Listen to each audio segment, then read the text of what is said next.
నందమూరి అభిమానులు ఎప్పుడెప్పుడా అని ఎదురు చూస్తున్నది నందమూరి మోక్షజ్ఞ ఎంట్రీ కోసమే. ఆయన ఎప్పుడు వస్తాడా, డెబ్యూతోనే రికార్డులు ఎప్పుడు బద్దలు కొడతాడా అని వేచి చూస్తున్నారు ఫ్యాన్స్. ఎందుకంటే ఈ కుటుంబం నుంచి వారసుడు వచ్చి చాలా ఏళ్ళైపోయింది. నందమూరి అభిమానులు ఎప్పుడెప్పుడా అని ఎదురు చూస్తున్నది నందమూరి మోక్షజ్ఞ ఎంట్రీ కోసమే.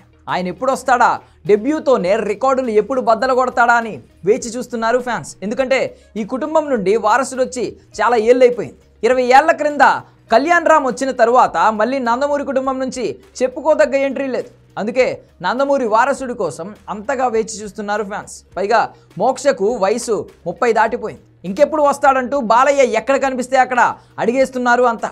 దానికి బాలయ్య కూడా ఓపిక్గానే సమాధానం చెప్తున్నారు.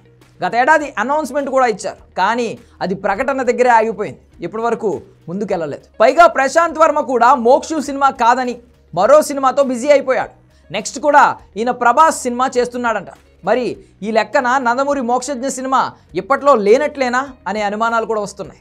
2024 డిసెంబర్ 5న సినిమా పూజ కార్యక్రమాలని చెప్పారు, కానీ చెప్పా పెట్టకుండా ముందు రోజు రాత్రి క్యాన్సిల్ చేశారు. అదేంటని అడిగితే బాబుకు ఆరోగ్యం బాగాలేదు అందుకే అని చెప్పాడు బాలయ్య. మరోవైపు ప్రశాంత్ వర్మ తరువాత జై హనుమాన్ సినిమాతో పాటు నెక్స్ట్ ప్రభాస్ కోసం కథ సిద్ధం చేస్తున్నాడు. అంటే ఆయన మరో 2 ఏళ్ల వరకు దొరకడు. మరోవైపు నందమూరి మోక్షజ్ఞ రెండో సినిమా చేస్తాడని చెప్పిన దర్శకుడు వెంకీ అట్లూరి వెళ్ళి హీరో సూర్యకు కథ చెప్పి ఒప్పించాడు. ఈ సినిమా త్వరలోనే మొదలు కానుంది. అంటే ఇప్పట్లో వెంకీ కూడా దొరకడు.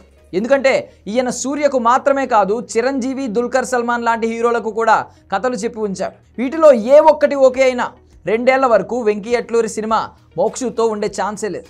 ఇవన్నీ చూస్తుంటే ఇప్పట్లో నందమూరి వారసుడి సినిమా ఉండడమే కష్టం అనిపిస్తోంది. అసలు మోక్షుకు నటనపై ఆసక్తి లేదనే సరికొత్త వాదన ఇప్పుడు తెరపైకి వచ్చింది. తండ్రి మాట కాదనలేక ఓకే అన్నాడే కానీ నిజానికి మోక్షు ఫోకస్ అంతా బిజినెస్ పైనే ఉందనే ప్రచారం జరుగుతోంది. ప్రస్తుతం జరుగుతున్నవన్నీ చూస్తుంటే ఇది నిజమే అని నమ్మాల్సిన పరిస్థితి వచ్చేలా ఉంది ఇప్పుడు. మరోవైపు బాలయ్య మాత్రం ఆదిత్య 369 సీక్వెల్ ఆదిత్య 999లో నందమూరి మోక్షజ్ఞ తప్పకుండా ఉంటాడని చెప్తూ వచ్చాడు. తాజాగా జరిగిన ఆదిత్య 369 రీ-రిలీజ్ ఈవెంట్లో మోక్షు టాపిక్ అస్సలు తీసుకురాలేదు బాలయ్య. ఈ లెక్కన బాలయ్య కూడా కొడుకు ఇష్టాన్ని కాదనలేక కామయ్యాడేమో అనిపిస్తోంది.